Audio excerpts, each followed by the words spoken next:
बहुत ध्यान देने योग्य विषय है।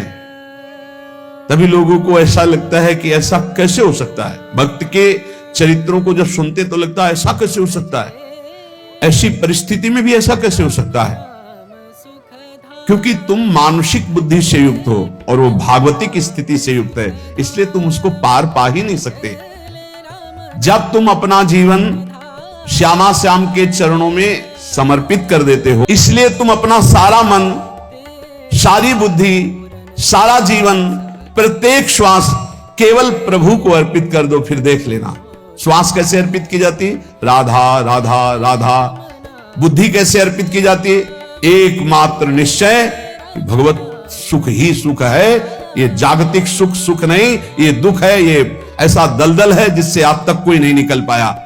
सारा मन, हम मन से केवल प्रभु का मनन करें, बार बार मन को संसार से हटा के नाम में, रूप में, लीला में, धाम में लगाएं।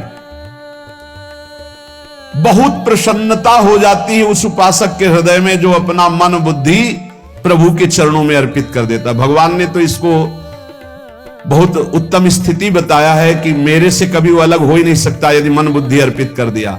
मयि एव मन आधत्स्व मयि बुद्धि निवेश है, तो निवेश मयि एव। भगवान के मंगल विधान में सदा सर्वदा सुख ही सुख है, इस बात को मान के प्रसन्न हो जाओ।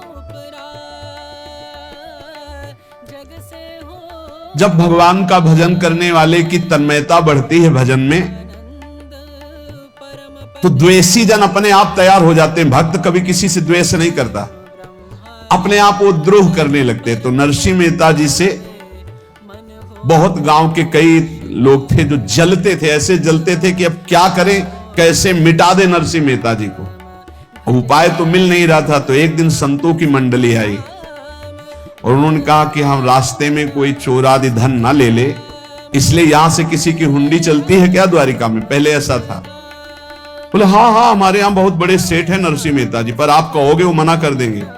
कई बार कहोगे, अगर वो स्वीकार कर ले तो वहां आऊं। और उनका लक्ष्य था कि नरसिंह मेहता जी की तो खाने की भी सुविधा नहीं थी, हुंडी कहां की बात आई। उनका था कि जब वो ना कहेंगे तो संतजन नाराज हो जाएंगे, अगर हाँ कह दिया तो वहां हुंडी चुकेगी नहीं, तो संतजन अपने आप इनको शाप दे देंगे, अपराध बन जाएगा, ये नष्ट हो जाएंगे। संतों को भेजा नरसिंह मेहता जी ने, सबकी दंडवत की। तो उनका सावन साथ सेठ आपका नाम है? संतों ने कहा। बोले हाँ। बोले नरसिंह जी, हाँ। बोले आपकी हुंडी आ गई है। हुंडी एक कागज में लिखा कि ये हमारे सेठ जी को दे देना। वैसे लोग मुझे माखन चोर कहते, कोई कुछ कहता, लेकिन आपने सेठ बना दिया। जब आपने सेठ बना ही दिया तो आप कभी परवाह मत करना दो। और ये सेवक आपकी सेवा में सदैव तत्पर है। भगवान ने ऐसा लिखा। जो भगवद आश्रित है, एक बार ये चलता रहता है। जो संत जन होते हैं उनके विरोधी अपने आप बन जाते हैं, किसी से कोई मतलब नहीं, अपने आप विरोधी बन जाते हैं। कबीरदास जी का पूरी काशी में यश था। भजन करने वाले महापुरुषों का यश बढ़ता है जब, तो जो भजनहीन होते हैं उनके हृदय में जलन पैदा हो जाती है और उनको विविध प्रकार से फंसाना चाहते हैं, उनको कष्ट देने आए तो ऐसे मुंह ढके। बोले देखो, जो मेरा होता है उसे मुंह छुपाना नहीं पड़ता, मुंह ढकला नहीं पड़ता। लो दक्षिणा, तुम भी दक्षिणा लो। कबीरदास जी को कबीरदास जी दक्षिणा दे रहे, वो कबीरदास जी है भगवान, और ये पाले वाले कबीरदास जी है भगवान के जन। कभी भगवान अपने, अरे जमाने जोर लगा ले, कितना जोर लगाएगा, भक्त और भगवान का झंडा कभी न झुकने पाएगा। बिल्कुल चिंता, शोक, भय, उद्वेग रहित जीवन भगवद आश्रित। तुम भगवान के मंगल विधान में सदा सर्वदा प्रसन्न रहो। अब ये विचार कर लो कि भगवान जो करेंगे तुम्हारा मंगल करेंगे। अब थोड़ा ऐसा बीच में लगता है कि अमंगल हो,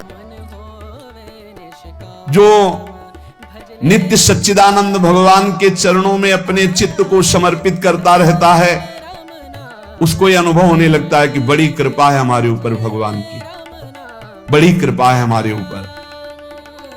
सर्वसमर्थ परम सुहृद भगवान ऐसे भक्त के ऊपर हर समय वरद हस्त रखे रहते हैं। ये केवल प्रवचन नहीं, सच्ची बात मानिए। ऐसे भगवान का वरद हस्त हर समय रहता है। जब भगवान की छत्र छाया में भक्त अपने को देखता है तो आसपास घोर विपत्तियों का भी समुदाय हो तो भी वो आनंद में मगन रहता है।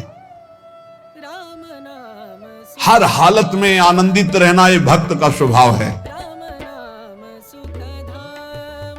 भगवान ऐसे भक्तों को प्यार करते हैं जैसे कछुआ अपने अंडे को बाहर रख आवे और रात दिन उसका चिंतन करे।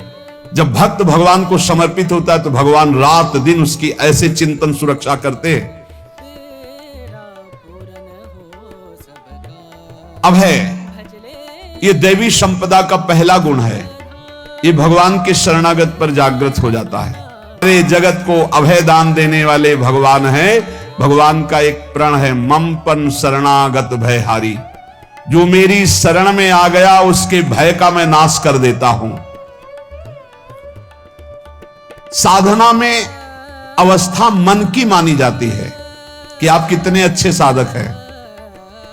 यदि आपका मन भगवदाकार है, हर समय भगवत चिंतन चल रहा है, आपके स्वप्न भागवतिक आ रहे हैं, आपके विचार भागवतिक हैं, तो आपकी अच्छी साधना हो रही। और यदि आपके स्वप्न गंदे आ रहे हैं, क्योंकि स्वप्न में मन का ही सारा खेल होता है, और आपकी चिंतन वृत्ति वासनात्मक चल रही, तो अभी साधना का प्रभाव मन पे नहीं पड़ा है। जिसका मन हर समय भगवत चिंतन करता रहता है वो जीते जी जीवन मुक्त हो जाता, अनुभव होता है। जैसे किसी ने कहा कि हमें कैसे, दोनों संसार में बांधने वाले हैं, संसार से मुक्त नहीं हो सकते शुभ चिंतन करके। पुण्य का प्रताप आपको देवलोक आदि के भोग भुगा सकता है, भगवत प्राप्ति नहीं। लेकिन भगवत चिंतन से आपके शुभ अशुभ दोनों का नाश होकर भगवत प्राप्ति हो जाएगी। अब आप देखो अपने मन में कि अधिक समय आपका भगवत चिंतन होता है, शुभ चिंतन होता है कि पाप चिंतन होता है। प्रारंभ में तो सपोर्ट करने के लिए कहते हैं मन लगे ना लगे आप नाम जप करो, लेकिन जब उसकी कसौटी होती है भक्त की, तब मन ही से होती है। अगर मन आपका पाप चिंतन कर रहा है, अशुभ चिंतन कर रहा है, स्वप्न गंदे आ रहे हैं, अभी आपके ऊपर रंग नहीं चढ़ा भक्ति का, भजन का रंग नहीं चढ़ा। जब शुभ और अशुभ दोनों चिंतन छूट, चिंतन एक भगवत चिंतन। जो भगवत प्राप्ति करना चाहते हैं उनका पाप चिंतन तो होने ना पावे, पुण्य चिंतन भी खास बात नहीं है। इसलिए हर समय भगवत चिंतन हो। भगवत चिंतन से ज्ञान प्रकाशित होता है, और जैसे सूर्य के तेज से रस्सी में सांप का भ्रम नष्ट हो जाता है, स्पष्ट दिखाई देती रस्सी, ऐसे जगत जो दिखाई देता है स्पष्ट ज्ञान में दिखाई देता है। ये सर्वम खलमिदम ब्रह्म, ये भगवान है। दैवी कहते हैं देव संपदा को, देव संपदा अर्थात भगवान के भागवती गुण। जहां दैवी संपदा आती वहां भगवान प्रकट हो जाते हैं। जहां भगवान प्रकट होते हैं वहां परमानंद की बाढ़ आती है। पर ये ध्यान रखें, गुलाब का फूल कांटों में खिलता है, उसकी सुगंध लेनी, फूल लेना है तो कांटों से बचाकर। ऐसे ही जब आप भगवत चिंतन के लिए चलेंगे तो आपका चिंतन चुराने के लिए माया विविध नाटक करेगी, कांटे फैलाएगी। पूर्व जीवन को नहीं देखते हैं, वर्तमान के भजन को देखते हैं। पकड़ो इस बात को।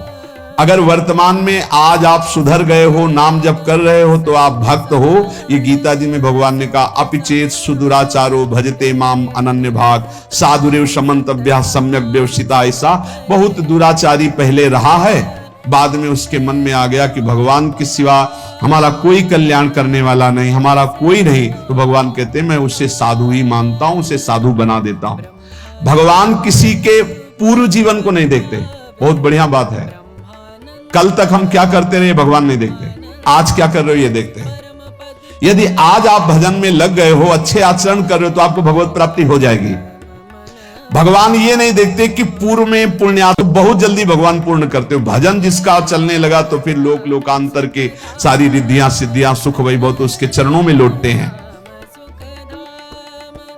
जब हम प्रभु से प्रभु का स्मरण न मांगकर भोग मांगते हैं तभी हमारा भजन रुक जाता है, भजन नहीं चल पाता। यदि हम प्रभु से केवल भजन मांगे तो विश्वास करो ब्याज में सब हो जाएगा। मूल भजन तो आपका बचेगा ही, ब्याज में लोकांतर के भोग आपके चरणों में लुटते घूमेंगे। आप भजन करके तो देखो। अरे घिघियाने की जरूरत नहीं, किसी से मांगने की जरूरत नहीं, भजन करके देखो, सब ठीक हो जाएगा, सब अपने आप बन जाएगा।